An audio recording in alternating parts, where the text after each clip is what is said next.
Hello friends, आज की एक नई एनालिसिस स्टूडियो में आपका स्वागत है। जैसे कि हम हर वीकली बेस पे यहाँ पे कुछ ऐसे स्टॉक्स की एनालिसिस करते हैं जहाँ पे कुछ अच्छा खासा ब्रेकआउट मिल रहा हो वीकली बेसिस पे या मंथली बेसिस पे, और साथ में एक वॉल्यूम भी वहाँ पे इंक्रीज हो रहा है, यानी कि वहाँ पे एक पोटेंशियल दिख रहा है कि जो स्टॉक्स है वो एक अच्छी मूव दे सकता है अपसाइड के लिए। तो ऐसे ही कुछ स्टॉक्स की आज हम एनालिसिस करेंगे और देखेंगे कि वहाँ पे क्या लेवल्स इंपोर्टेंस रहते हैं स्टॉक्स के अंदर। तो ये जो वीडियो है वो एजुकेशन पर्पज ओनली है। यहाँ पे ना कोई हम बाय और सेल करने का कोई रिकमेंडेशन दे रहे हैं। तो ध्यान से देखना है, समझना है, और आप चाहे तो आपके वॉच लिस्ट में भी ऐड कर सकते हैं और उसको नज़र में रख सकते हैं। तो आप देख सकते हैं कि प्रॉपरली ये जो लेवल्स होते हैं वो वर्क करते हैं या नहीं करते हैं, जिससे आप भी उसके ऊपर से जो है एनालिसिस कर सके। ठीक है। तो फर्स्ट जो हमारी लिस्ट में स्टॉक्स है वो स्टॉक्स है टेक्स रेल करके जो कंपनी है, यानी कि टेक्समेको रेल इंजीनियरिंग लिमिटेड। इस स्टॉक्स का हमने यहाँ पे वीकली बेसिस पे चार्ट लगाया हुआ है। ऑलरेडी मैंने लेवल्स भी मार्क किए हैं। तो यहाँ पे देखेंगे तो पहले ऑलरेडी यहाँ पे लास्ट ईयर में आप देखेंगे नीचे मंथ दिया हुआ है, जुलाई से अगस्त मंथ के अक्टूबर, इन दोनों के बीच में देखिए यहाँ पे एक चौथा हाई लगाया था। उसके बाद फिर से यहाँ पे एक बार दो से 3 वीक सस्टेन किया उसी लेवल के पास, और फिर एक अच्छी खासी वॉल्यूम के साथ देखिए यहाँ पे एक ब्रेकआउट देखने को मिला। ब्रेकआउट होने के बाद एक अच्छी यहाँ पे मूव देखने को मिली, और उसके बाद वापस उसी लेवल के आप देखेंगे यहाँ पे एक प्रॉपरली एक रिटेस्ट किया हुआ है। और यदि आप यहाँ पे बैक टेस्ट करते हैं तो प्रीवियस जो हाई था उसका आप देखिए यहाँ पे जो 2015 में यहाँ पे हाई लगाया था। यानी कि ये जो स्टॉक्स ने यहाँ पे जो ये ब्रेकआउट दिया था वो मल्टी ईयर ब्रेकआउट था। देखा जाए तो ये और टोटली कि यहाँ पे 9 साल के बाद ब्रेकआउट यहाँ पे देखने को मिला था। तो एक अच्छी मूव इस स्टॉक के अंदर यहाँ पे देखने को मिली थी ब्रेकआउट होने के बाद। और उसके बाद क्या किया है स्टॉक्स ने प्रॉपरली, आप देखेंगे यहाँ पे जैसे देखिए एक प्रॉपरली यहाँ से क्या हुआ था, एक अप मूव देखने को मिलता, सॉरी, यहाँ से एक प्रॉपरली अप मूव देखने को मिला, एक छोटा सा रिट्रेसमेंट हुआ, फिर से यहाँ से यहाँ पे एक रेड कैंडल फॉर्मेशन हुआ, यानी कि पॉज लिया, और उसके बाद वॉल्यूम के साथ इस लेवल को ब्रेकआउट मिला, फिर से इसका रिटेस्ट किया, और यहाँ पे भी देखेंगे तो मल्टीपल टाइम यहाँ पे भी सस्टेन किया है, और वापस आप देखेंगे तो यहाँ पे हाई वॉल्यूम के साथ आज यहाँ पे भी एक और जो कैंडल पोजीशन हुई है वो पॉजिटिव हुई है। और देखेंगे तो यहाँ पे लास्ट 6 से 7 वीक की जो हाई थी उसके ऊपर जाके क्लोज किया हुआ है।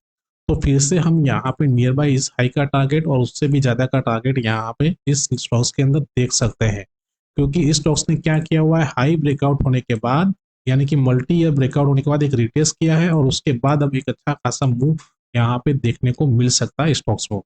तो इस स्टॉक्स को जरूर से आप अपने जो वॉच लिस्ट में रखिएगा। नेक्स्ट जो स्टॉक्स है वो है SW सोलार करके है। ठीक है। यदि इस स्टॉक्स का हम वीकली बेसिस पे यहाँ पे एनालिसिस करते हैं तो आप देखेंगे तो इस स्टॉक्स के अंदर भी मल्टी ईयर ब्रेकआउट आपको देखने को मिला हुआ है। यहाँ पे आप देखेंगे तो जो ओपनिंग थी 2020 के बाद एक प्रॉपर एक डाउनफॉल इस स्टॉक्स को देखने को मिला।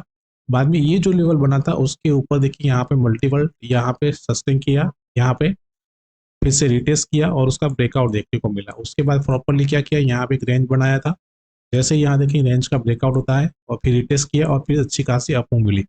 लेकिन इस वीक में देखेंगे तो जो हाई था, ऑल टाइम हाई जो था उसके ऊपर जाके यहाँ पे क्लोज किया है। वॉल्यूम भी देखेंगे तो इंक्रीज हो यहाँ पे हो रहा है, तो वॉल्यूम भी एक अच्छा खासा यहाँ से देख रहा है। अब मोस्ट ऑफ द टाइम में जब भी कोई मल्टी ब्रेकआउट होता है, जो राउंडिंग पैटर्न फॉर्म होता है, तो उसका जो लो होता है और हाई होता है, मोस्ट ऑफली उसका हम यहाँ तक का जो लेवल जो होता है उतना टारगेट हम यहाँ पे अपसाइड में देख सकते हैं।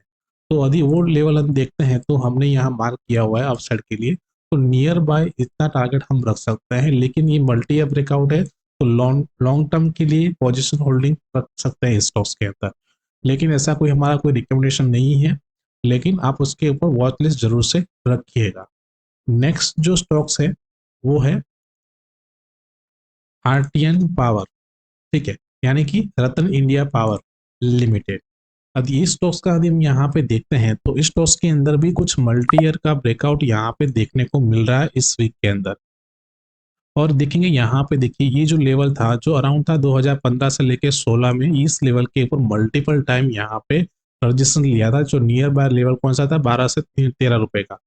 और वापस यहाँ पे 2024 के अंदर एक बार रिटेस्ट किया, लेकिन वो सस्टेन नहीं कर पाया और डाउन फॉल दिया, और उसके बाद वापस उसी लेवल को यहाँ पे आप देखेंगे हाई वॉल्यूम के साथ यहाँ पे एक ब्रेकआउट दिया है इस वीक के लिए।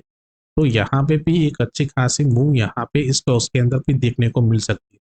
अब इसमें क्या रख सकते हैं कि छोटे छोटे टारगेट रख सकते हैं, क्योंकि यहाँ पे देखेंगे तो मल्टीपल अपसाइड में भी लेवल्स है जो यहाँ पे रजिस्टर्स का काम कर सकता है। जैसे कि ये लेवल्स है, फिर ये लेवल है, फिर उसके बाद देखेंगे तो जो ऑल टाइम जो हाई था यहाँ पे वो भी हम यहाँ पे देख सकते हैं। लेकिन स्टॉक्स का मूवमेंट यहाँ पे दिख रहा है, उसके हिसाब से एक कोटेशन बाय दिख रहा है इस स्टॉक्स के अंदर। तो ये कुछ ऐसे स्टॉक्स है जो आज की तारीख में मार्केट जहां पे गिर रहा है, मूवमेंट अच्छी नहीं है, वोलेटाइल मार्केट है, वहां पे ऐसे स्टॉक्स थे। ये थी कुछ 3 स्टॉक्स थे जो वीकली ब्रेकआउट या मल्टीपल ईयर का ब्रेकआउट के ऊपर सस्टेन कर रहे हैं। तो यहाँ से दिख रहा है कि इस स्टॉक्स के अंदर अच्छी मूव बन सकती है नेक्स्ट वीक या मंथ या 6 महीने में या 1 साल के अंदर। तो इस स्टॉक्स को आपके वॉच लिस्ट में जरूर से रखिए, और साथ में आपके पास भी ऐसे कुछ स्टॉक्स हो, आप भी खुद एनालिसिस कर रहे हो, तो जरूर से हमें आप स्टॉक्स का नाम सेंड कमेंट में कीजिए। हम उसके ऊपर अपना जो भी व्यू रहेगा वो आपको हम बताएंगे। तो दोस्तों वीडियो को लाइक कीजिए, शेयर कीजिए, और साथ में जिन लोगों ने भी अभी तक हमारा यूट्यूब चैनल सब्सक्राइब नहीं किया है तो चैनल को सब्सक्राइब कर लीजिए, जहाँ पे आपको ऐसी एनालिसिस वीडियो मिलती रहे। Thank you. जय हिंद।